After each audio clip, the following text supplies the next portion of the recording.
This week on Jerusalem Dateline, a new administration takes over in Washington. What will it mean for Israel? CBN News sat down with former U.S. Ambassador to Israel, David Friedman, to discuss the achievements of the Trump administration in the Middle East. And he looks ahead to what the new administration needs to avoid. And Casa al-Yahud, the churches on the Jordan River celebrate the baptism of Jesus after landmines are cleared. All this and more this week on Jerusalem Dateline. Hello and welcome to this edition of Jerusalem Dateline. I'm Chris Mitchell. On January 20th, Joe Biden became the 46th President of the United States. On his first day in office, Biden signed more than a dozen executive orders ranging from new initiatives fighting COVID-19 to rejoining the Paris Climate Accords. George Thomas has a look at some of the key policies he authorized on his first day in office that signal the major changes to expect from this administration. President Biden's first order of business on his first day on the job was to immediately reverse some of his predecessors' key policies and agendas. Some of the things we're going to be doing are bold and vital, and there's no time to start like today. Top of his priority, getting the COVID pandemic under control. Biden's first executive order, signed while wearing a mask, requires face coverings on all federal lands, along with a pledge to deliver 100 million vaccine shots in his first 100 days in office. He plans to sign 10 pandemic-related orders today. It's requiring, as I said all along, where I have authority, mandating masks be worn, social distancing be kept on federal property, on interstate commerce, etc. With a stroke of several pens, the incoming president then signed more than a dozen other executive orders, the most a president has ever done on his first day. An incredibly broad scope of bold and aggressive actions, some of which are designed to roll back some of the most egregious actions of the Trump administration. Among them, Biden repealed Trump's travel ban, preventing people from predominantly Muslim and African countries from entering the United States. And as part of his campaign promise to re-engage the world, the president rejoined the World Health Organization and the controversial Paris Climate Accords, which President Trump pulled out of. The president also revoked plans for a Keystone XL oil pipeline. The United States continues to be one of the world's largest emitters of greenhouse gases, and we need to put in place policies and take steps here to address that as well. Some argue nixing the Keystone Pipeline project and rejoining the Paris Treaty will hurt American workers and further weaken an economy already reeling from COVID. The reality is regulations that are promulgated on the energy industry are going to increase those prices, which are going to have dramatic ripple effects throughout the economy, disproportionately impacting the lowest income families in America. The Biden administration plans to sign more executive orders in the weeks ahead, including rolling back restrictions on abortion funding and revoking the ban on transgenders from serving in the military. George Thomas, CBN News. One of the key architects shaping U.S. foreign policy in the Middle East for nearly 4 years has been U.S. Ambassador to Israel, David Friedman. CBN News sat down with Ambassador Friedman for his last official interview in the U.S. Embassy in Jerusalem. Ambassador David Friedman ended his time as ambassador as he began it by praying at the Western Wall. Ambassador David Friedman. Friedman feels work accomplished over the past 4 years will help the incoming Biden administration get off to a good start. Normally, people come into office and the Middle East is all ablaze, and that becomes a challenge. I think that's not the case here. I think we've left the Middle East in a good place. I would urge real caution in changing any of the dynamic. It ain't broke, so don't fix it. That includes potentially renewing the Iranian nuclear deal. The Trump administration ended the 2015 agreement known as the JCPOA that had been struck by the Obama administration. Are you concerned about the fact that the Biden administration has already said that they want to renegotiate or re-enter the Iranian nuclear deal? Boy, going back to 2015 would just be an enormous mistake, and it could threaten all the advances that we've made in the region. There really is no rational basis to return to the JCPOA. You know, one of the arguments that kept coming up then in favor of the JCPOA was if we let Iran back into the community of nations, they will self-modulate. They will self-correct. 5 years later, we know the truth. We know that they didn't self-correct. The idea that we would make a deal with Iran that would give them a path to a bomb is, frankly, insanity. Friedman also believes such a move could threaten the Abraham Accords, an achievement that took many by surprise, but not Friedman. The seeds of these relationships have been there for years. They were there under the Obama administration as well. They were there. They needed some water. They needed some fertilizer. They needed some real engagement. But we knew from the beginning that we were onto something. Ambassador Friedman pointed out what set the Trump administration apart. What I think I'm most proud of is that our administration really extended to Israel not just the courtesy, but the right to self-determination, to really decide for themselves how to govern. And I hope that courtesy continues to be extended, because that's where I think we really made a difference. That set the stage for historic moves, such as the United States recognizing Israeli sovereignty over the Golan Heights, declaring Jerusalem as Israel's capital, and moving the U.S. Embassy there. I think the most significant event of the 4 years was moving the embassy to Jerusalem. I think so much came from that. You know, I think when we moved the embassy, when we recognized Jerusalem, I think it just opened up enormous possibilities for the U.S.-Israel relationship, and I think it put America really on the right track. Friedman also helped change the U.S. approach to Israel's biblical heartland and the Israeli-Palestinian conflict. What we did was very much in the best interests of the United States, not just the best interests of Israel. And I think the proof is in the fact that after we moved the embassy and after we recognized sovereignty over the Golan Heights and after we did all the other things that we did, not only was there not an explosion of violence, but there was an explosion of peace. We were able to achieve, once-in-a-generation agreements with Bahrain and the Emirates, Sudan, Morocco, Kosovo, all Muslim countries. As ambassador, one Bible story inspired Friedman. He kept this painting of the story of the sin of the 10 spies who went into the Promised Land. The one sin I don't want to commit is the sin of the spies, the sin of not having enough faith or confidence or vision in the relationship between Israel and the United States and the importance of keeping that as strong as possible. While the new administration hasn't announced the replacement, many experts on both sides agree Ambassador Friedman will be a tough act to follow. Up next, more of our interview with Ambassador David Friedman, where he discusses the Abraham Accords and Israel's biblical heartland.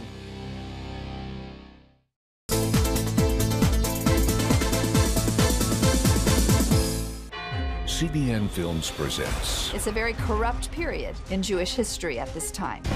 Written in stone, Jesus of Nazareth.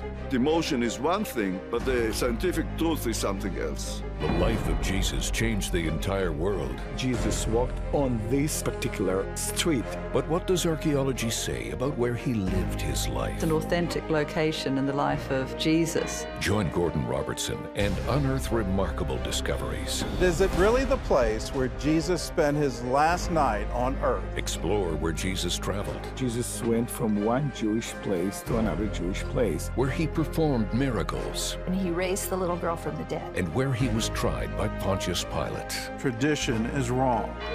Get Written in Stone, Jesus of Nazareth. For a gift of any dollar amount, call 1-800-700-7000 or go to cbn.com/writteninstone. That changes everything. A new wave of anti-Semitism is sweeping the globe, and the Jewish state faces hostility at every turn. Now is the time for Christians to support Israel. In CBN's free booklet, Why Christians Stand with Israel, you'll discover why Christians support the Jewish state and why we must stand together with the Jewish people. Get your free copy today. Call now or go to cbn.com/standwithisrael. Watch breaking news, in-depth exclusive stories and programs from health to entertainment you won't find anywhere else. The CBN News Channel, a perspective you can trust. Enjoy credible news reporting from around the world. Discover inspiring programs and stories of hope, all in one place from a Christian perspective. The CBN News Channel, a perspective you can trust. To watch the CBN News Channel, download the app or visit cbnnewschannel.com.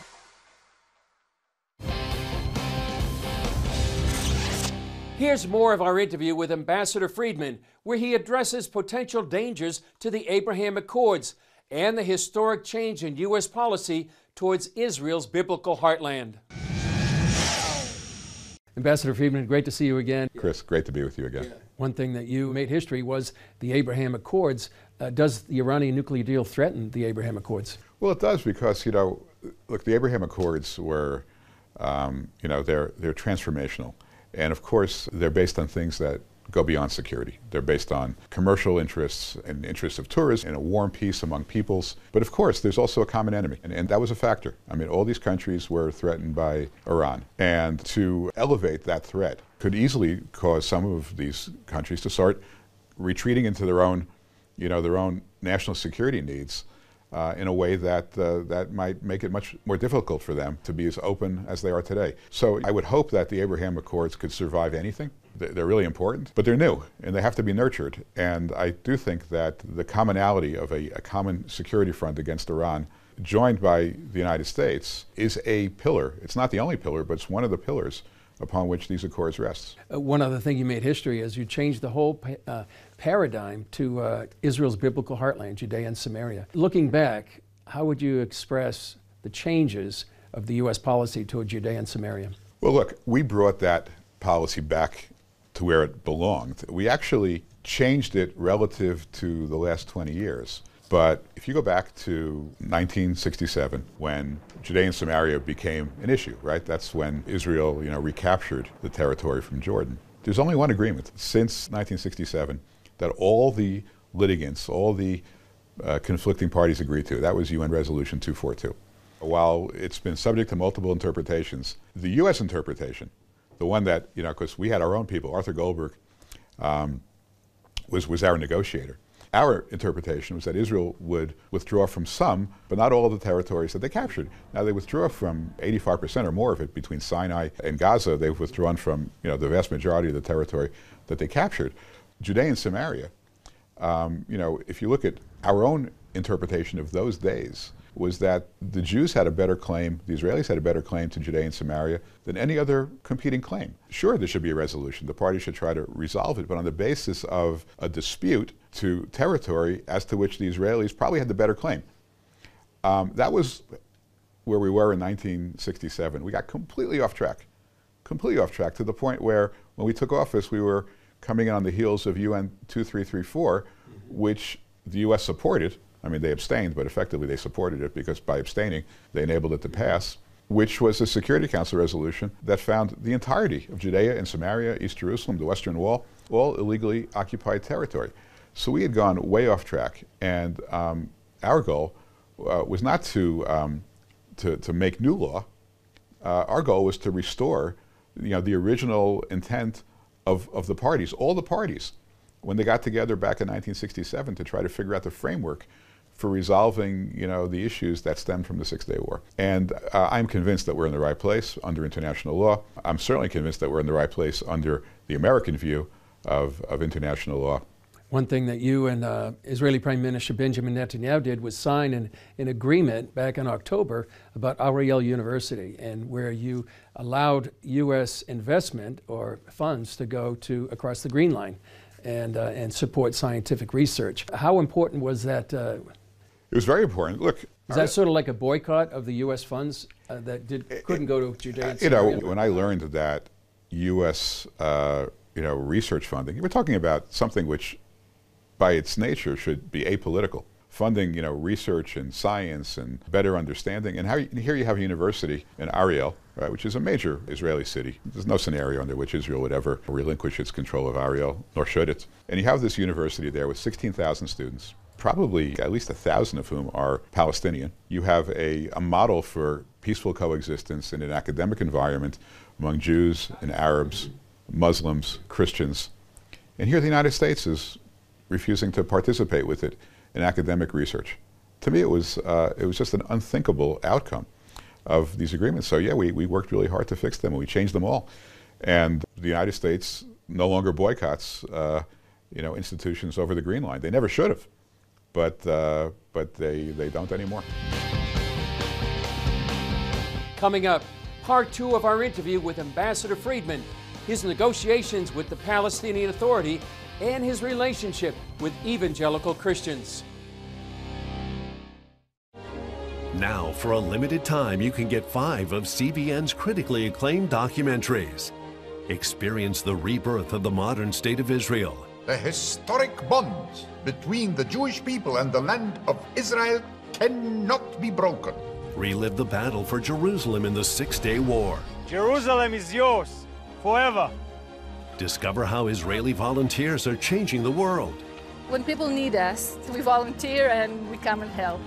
Explore the world of Israeli technological innovation. We're people of dreams. God gives us dreams. And that's really the roots, I think, of much of our innovation. And understand the biggest land dispute in history. Many Palestinian Arabs claim that the Jews stole Arab land. But is that the real story? This exclusive Israel DVD collection can be yours for a gift of $40 or more. Call now or go online to get your Israel DVD bundle today.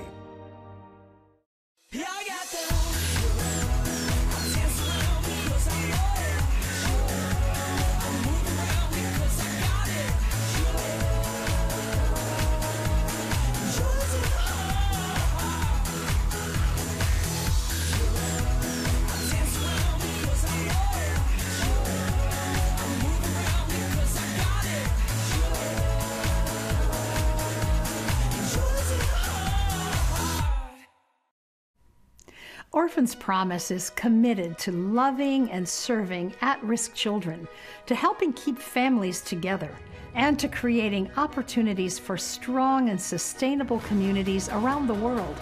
We're working in over 60 countries, and with your help, we can do even more. We are out to change the world, one child, one family, one community at a time. Will you join us?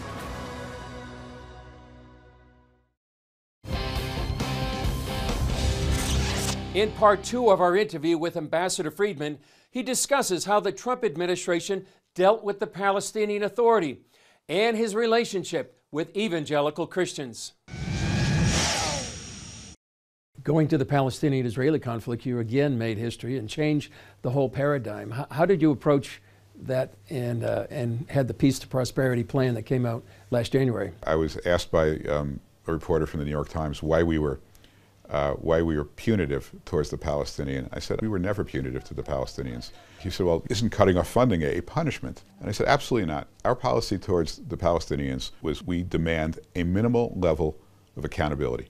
That's it, accountability. The same accountability we would expect from our own people, American citizens, or from the Israeli government. Just accountability. We're giving you money, don't use it to pay terrorists. That sounds like a punishment? How would a US taxpayer dollar ever be used to pay a terrorist? I mean, it's unthinkable.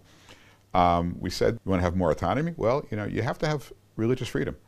You have to have a basic system of human rights. You can't pull people out of their homes who are accused of brokering a sale of a house from an Arab to a Jew. You can't pull them out of their houses and torture them in the middle of the night, which was an experience I had with a dual Palestinian-American citizen. You need to up your game to the point where you are accountable to your own people and you're accountable to your donors.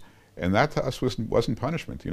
We're going to give money to UNRWA, which creates vile textbooks that foment hatred against Israel, that does absolutely nothing to relieve the suffering of Palestinians, perpetuates their refugee status indefinitely, when every other refugee organization in the world is geared towards resettling refugees. UNRWA does just the opposite. We're going to fund that? No, because we insist upon minimal accountability to international standards of behavior. That was a major shift of the Trump administration, but it was not intended to be punitive at all. And I think ultimately it will help the Palestinian people because it makes their leadership more accountable to them more than anybody else. One thing you've done during the past 4 years is work with a lot of Christian evangelical Zionists. Describe that situation, that relationship that has grown over the last 4 years. Well, it's been a great joy because I didn't really know the community well before I got this job. First of all, the Christian evangelical community is enormously important to the relationship, the U.S.-Israel relationship, because there are far more Christian Zionists in America than there are Jewish Zionists. So just in terms of the democratic process in America, it's great to have so many friends on American soil who believe that it's in the U.S. interests to really support Israel.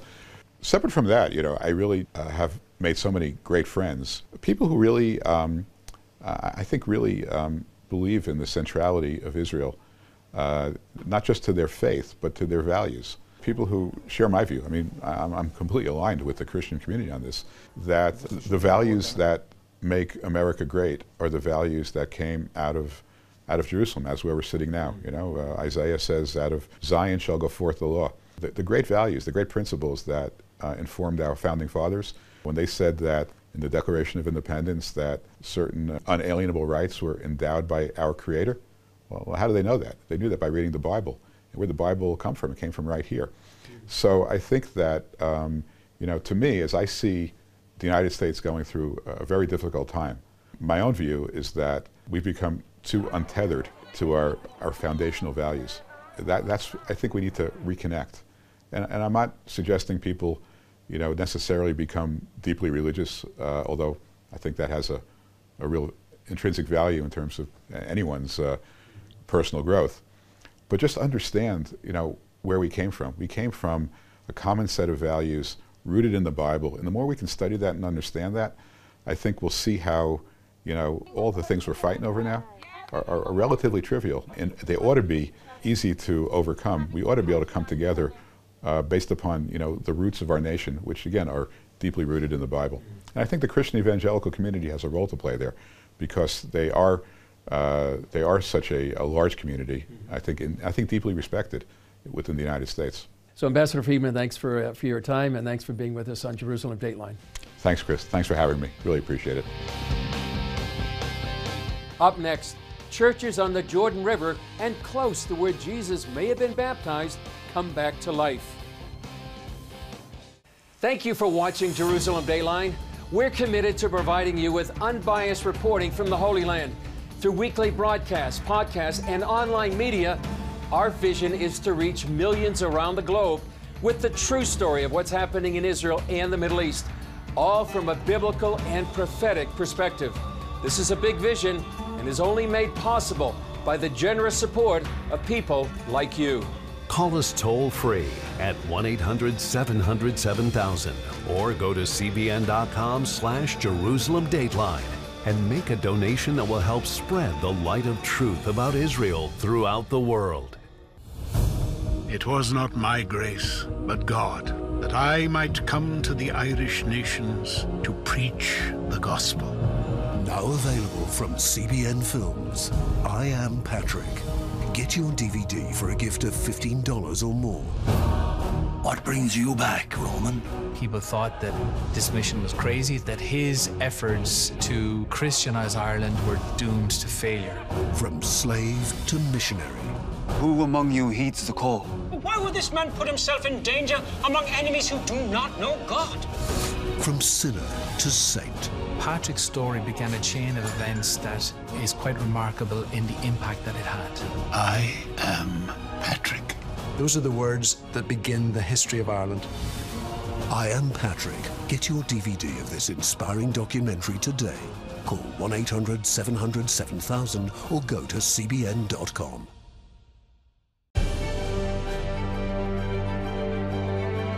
Here, we're committed to a heritage of rigorous scholarship dating back over 1,000 years. And to a faith tradition dating back 1,000 more. This is how we create a culture of inquiry where no topic is off limits. And a culture of hope.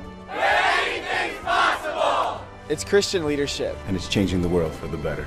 It's higher learning. It's greater knowing. It's what makes us whole. It's what makes us regent.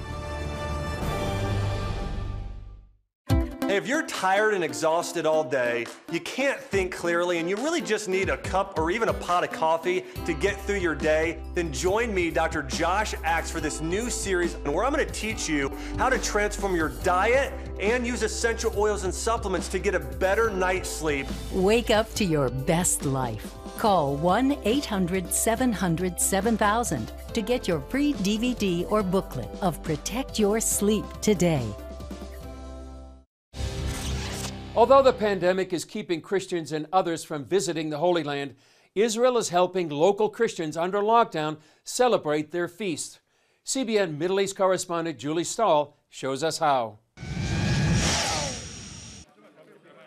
Each year, some 800,000 pilgrims and tourists visited this holy site until COVID-19 hit. But the coronavirus didn't stop Greek Orthodox clergy from celebrating the Epiphany on both sides of the Jordan River. It's the day, the memory of the baptism of our Jesus Christ in Jordan River by St. John the Baptist. This is Qasr al-Yahud on the Jordan River. It's the place many believe that Jesus was baptized by John. It's also the place where they believe that the children of Israel crossed over into the Promised Land, and where Elijah was carried up to heaven in a chariot. The ceremony this year is limited because of the coronavirus. Last year, for example, passed from here more than 15,000 people, and this year it was only 50. The ceremony started with prayers at the Greek Orthodox St. John the Baptist Monastery. The small band of worshipers then walked the mile-long trek to the Jordan River.